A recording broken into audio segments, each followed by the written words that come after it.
नमस्कार दोस्तों, GK study with Rakesh में आपका हार्दिक स्वागत है। हम राजस्थान की चित्रकला पढ़ रहे थे। चित्रकला में हमने Marwar school of the painting तो कंप्लीट कर लिया था। आज हम पढ़ेंगे दोस्तों Hadoti school of the painting. तो आइए दोस्तों, हेडिंग डालिए Hadoti school of the painting. Hadoti school of painting. Hadoti school of painting को पढ़ने की सुविधा की दृष्टि से हम दो भागों में बांट लेते हैं, यानी इसमें दो शैलियां हमें पढ़नी है। एक शैली है जिसका नाम है बूंदी, यानी पहली शैली कौन सी है? बूंदी शैली है। और दूसरी शैली कौन सी है? तो दोस्तों दूसरी शैली का नाम है कोटा शैली। एग्जाम के दृष्टिकोण से अगर मेवाड़ शैली में नाथ द्वारा, अगर Marwar school of the painting में ना यानी किशनगढ़, अगर हड़ौती स्कूल से सिंगल सवाल बनता है तो दोस्तों बूंदी शैली से बनता है। और इस बार का आरएएस परी का जो सवाल बना था वो शायद यहीं से बना था। यानी लगभग हर एग्जाम में सवाल यहीं से पूछे जाते हैं, चित्रकला से। तो दोस्तों सबसे पहले जो आरएएस में जो प्रश्न पूछा गया था वो पूछा जाता है दोस्तों चित्रकारों से। तो मैं इन दोनों शैलियों के चित्रकारों के नाम का उल्लेख कर देता हूं पहले, क्योंकि इन दोनों ही शैलियों के चित्रकार बहुत महत्व, हालांकि इनका कोई विशेष योगदान नहीं है। चित्रकार कौन कौन है? तो एक चित्रकार है जिसका नाम है नूर मोहम्मद।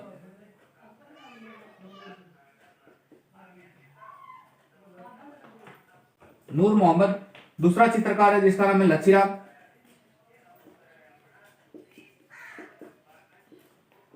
तीसरे चित्रकार है जिनका नाम है गोविंद। और कौन कौन चित्रकार हुए गोविंद के अलावा? तो रघुनाथ,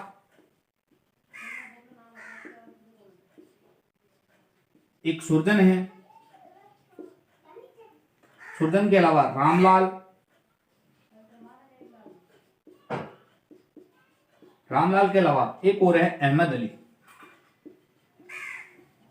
अहमद अली। तो ये चित्रकार हैं दोस्तों बूंदी शैली के। आपको ध्यान ये रखना है क्योंकि आरएएस परी में इस पर नजर पड़ चुकी है दोस्तों। लाइट नहीं, फिर भी वीडियो बना रहा हूं आपके लिए, तो आप भी वीडियो को स्किप मत करना। देख रहे हैं पूरा अच्छे से नोट डाउन जरूर कर लेना। अगर यहाँ से वीडियो देख लिया तो आपका जिंदगी में सवाल गलत नहीं होगा। पटवार का पेपर चेक कर लेना इस बार का।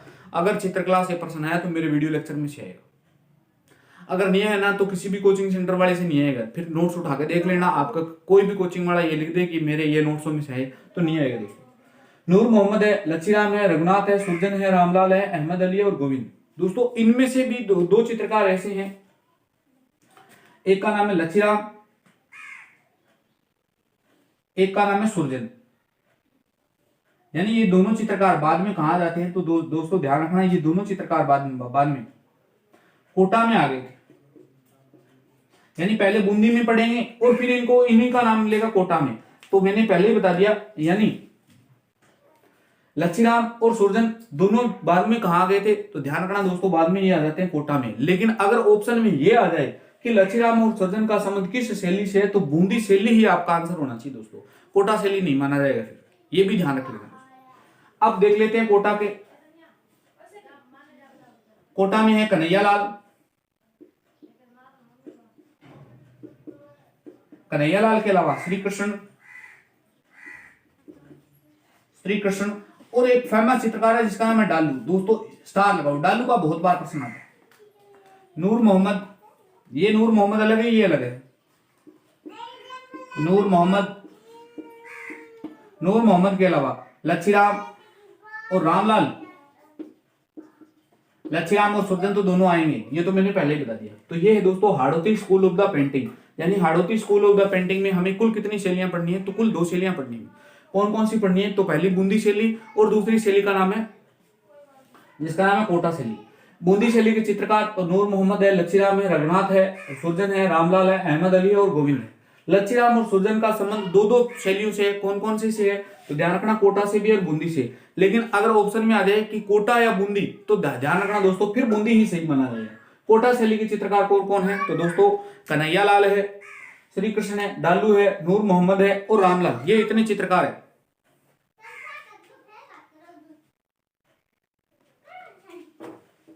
तो नेक्स्ट हेडिंग डालेंगे बूंदी शैली। अब पढ़ते हैं बूंदी शैली।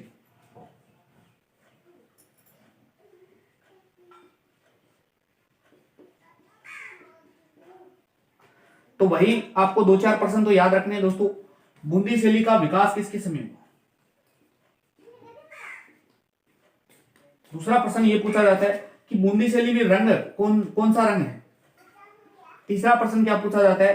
तो बूंदी शैली का विषय, यानी बूंदी शैली का क्या विषय है? तो विकास दोस्तों कहते हैं 16वीं शताब्दी में सुरजनहाड़ा के समय हुआ। 16वीं शताब्दी और सुरजनहाड़ा, यानी शासक पूछे तो सुरजनहाड़ा के समय से विकास हुआ था। यहां पर दोस्तों रंग मिलेगा आपको, एक तो हरा रंग मिलेगा, हरा रंग के साथ में सतरंगा रंग देखने को मिलता है। सतरंगा यानी 7 रंगों का मिश्रण, और सोने व चांदी की शाही का प्रयोग देखने को मिलेगा। सोने व चांदी की शाही का प्रयोग, स्याही का प्रयोग।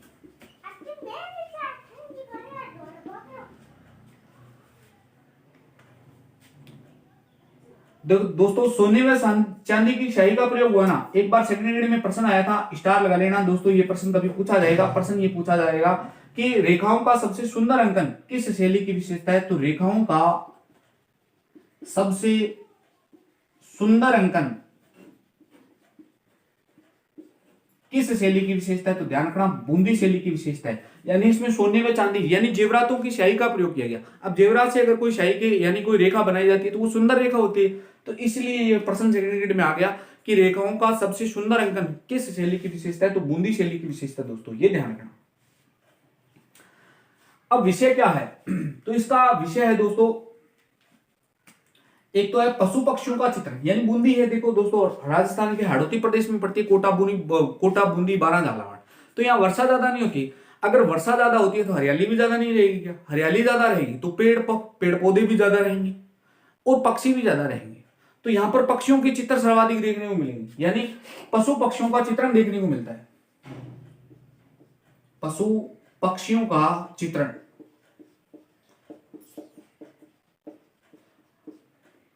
दूसरा प्रकृति का चित्रण, प्रकृति का चित्रण भी देखने को मिला है दोस्तों। और क्या विशेषता है? तो ध्यान रखना भित्ति चित्र। भित्ति चित्र तो दोस्तों बूंदी के तो विश्व प्रसिद्ध है। अब कौन कौन से है तो वो अभी हम चर्चा करेंगे। पशु पक्षियों का सर्वाधिक चित्रण हुआ, यानी पक्षियों का सर्वाधिक चित्रण हुआ है, इसीलिए इसको इस शैली को नाम दे दिया गया। क्या नाम दिया? तो पक्षी शैली। ये एग्जाम में बहुत बार आ चुका है दोस्तों। किस शैली को पक्षी शैली के नाम से जाना जाता है? तो बूंदी शैली को पक्षी शैली के नाम से जाना जाता है। इसे पशु पक्षी शैली भी कह देते हैं, पशु पक्षी शैली, यानी ये इसके उपनाम है। 3% कॉमन पूछा जा सकता है कि बूंदी शैली का विकास किसके समय हुआ? तो सुरजनहाड़ा के समय, यानी 16वीं शताब्दी में। रंग हरे व सतरंगो रंग का प्रयोग हुआ। कोई नहीं पूछेगा, बस ये पूछेगा सोने एवं जेवरातों की शाही का प्रयोग कहां हुआ? तो यही हुआ। लेकिन ये प्रश्न तो सेकंड ग्रेड में आ चुका है कि रेखाओं का सबसे सुंदर अंकन किस शैली की विशेषता है? तो किस शैली की विशेषता है दोस्तों? बूंदी शैली। अब बूंदी शैली का प्रमुख विषय तो पशु पक्षियों का चित्रण मिला है। पशु पक्षियों के चित्रण के कारण इसे पक्षी शैली के नाम से भी जाना जाता है, और तो और इसे पशु पक्षी चित्रण शैली भी कहा जाता है। भित्ति चित्र तो विश्व में सर्वाधिक भित्ति चित्र यही देखने को मिलेंगे, यानी भित्ति चित्र इसकी शैली की विशेषता है। प्रकृति का भी सुंदर अंकन देखने को यहां मिला है दोस्तों। अब बात करते हैं दोस्तों यहां पर कौन कौन से चित्र मिले हैं उनके बारे में पढ़ते हैं। तो मिटा देता हूं। तो बूंदी शैली पढ़ रहे थे दोस्तों। बूंदी शैली में रंगशाला या चित्रशाला महल, एक महल है जिसका रंग नाम है रंगशाला, इसी को कहते हैं चित्रशाला महल।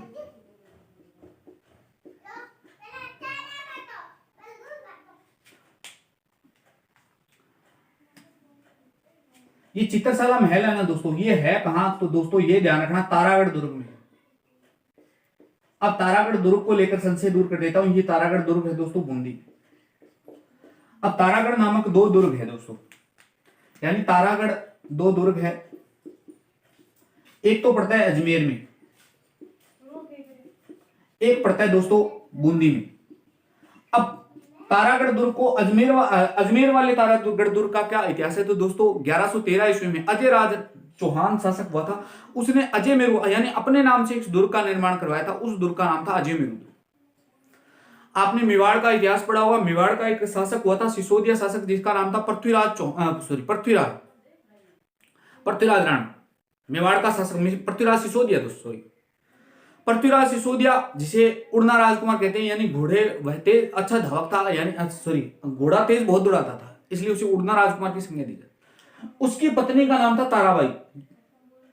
कहते हैं उसकी पत्नी रूट कर आ गई थी और इस दुर्ग की तलहटी में रुकी थी। अपनी पत्नी की स्मृति में इस तारागढ़ दुर्ग के चारों ओर इसने निश्चित प्रकोटा बनवाया था, इसीलिए इस दुर्ग का नाम क्या पड़ गया, तारागढ़ दुर्ग। अब दोस्तों बूंदी में पड़ता है, तो बूंदी में यानी ऊपर से देखने पर इसकी आकृति है ना, वो तारे के समान दिखाई देती है, इसीलिए इसका नाम पड़ा हुआ है तारागढ़ दुर्ग। बूंदी वाला आकृति के समान है और इसका नाम यानी पृथ्वीराज सिसोदिया की पत्नी के नाम पर इसका नाम पड़ा था तारागढ़ दुर्ग। इस सेकंड ग्रेड में स्पेशल चैप्टर है दोस्तों चौहान, इसलिए ये बहुत बार प्रश्न पूछा जाता है तारागढ़ दुर्ग के बारे में। हालांकि हम दुर्ग नहीं पढ़ रहे हैं, जहां टॉपिक आया वहां पढ़ेंगे। तारागढ़ दुर्ग का निर्माण पूछ ले दोस्तों, ये भी बता देता हूं दोस्तों। तारागढ़ दुर्ग का निर्माण करवाया था बरसिंह हाड़ा ने। किसने करवाया, तो बरसिंह हाड़ा।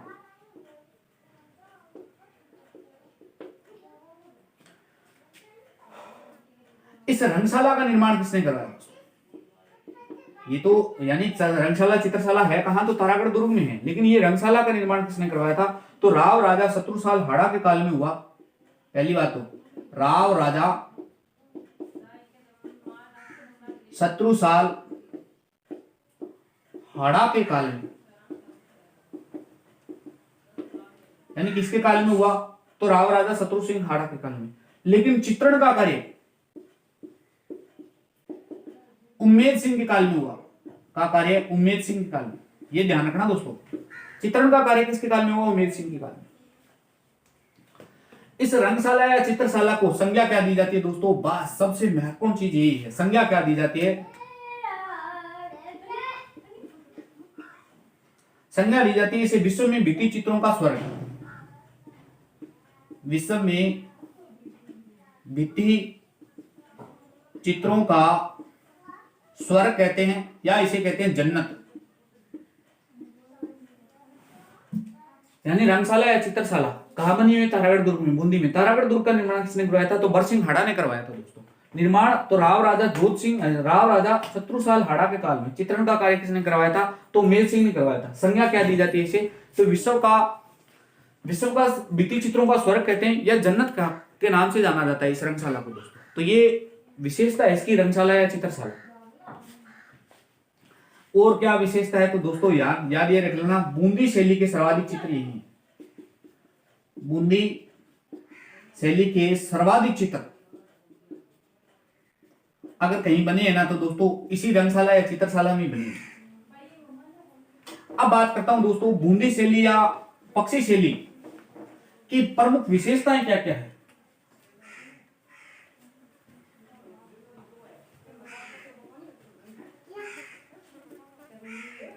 प्रमुख विशेषता, तो यहां ध्यान रखना दोस्तों, खजूर के वृक्ष की प्रधानता, यानी चित्रों में खजूर के वृक्ष की प्रधानता मिलती है। और क्या विशेषता है दोस्तों, तो आम के समान नेत्र है, आम के समान नेत्र। और क्या विशेषता है दोस्तों, और विशेषता है प्रकृति व प्रकृति और पशु पक्षियों का चित्रण मिला है। और क्या विशेषता है, तो दोस्तों ध्यान रखना, भित्ति चित्रों की प्रधानता, भित्ति चित्रों की प्रधानता। रंग तो मैंने आपको ऑलरेडी बता ही दिया दोस्तों। ईरानी है, मराठी है, दक्षिणी तथा मेवाड़ी शैली से प्रभावित, यानी दक्षिणी भारत या मेवाड़ी शैली से मेवाड़ी शैली से प्रभावित। तो ये लो दोस्तों, हमारी पूर्णतः बूंदी शैली कंप्लीट हो जाती है। चित्रकार कौन कौन है तो वो मैंने आपको ऑलरेडी पहले ही बता दिया। बूंदी शैली की क्या क्या विशेषता है, तो यानी रंग तो हरा रंग और सतरंगा रंग, सोने व स्याही का, सोने व चांदी की स्याही कंकन, तो वो मैंने आपको ऑलरेडी बता दिया। खजूर के वृक्ष के प्रधानता, आम के समान नेत्र है। हमने किशनगढ़ शैली में पढ़ा था कि खंजर समान के नेत्र थे। प्रकृति व पशु पक्षियों का चित्रण है। भित्ति चित्रों की प्रधानता है। ईरानी, मराठी, दक्षिणी, मेवाड़ी शैली से प्रभावित।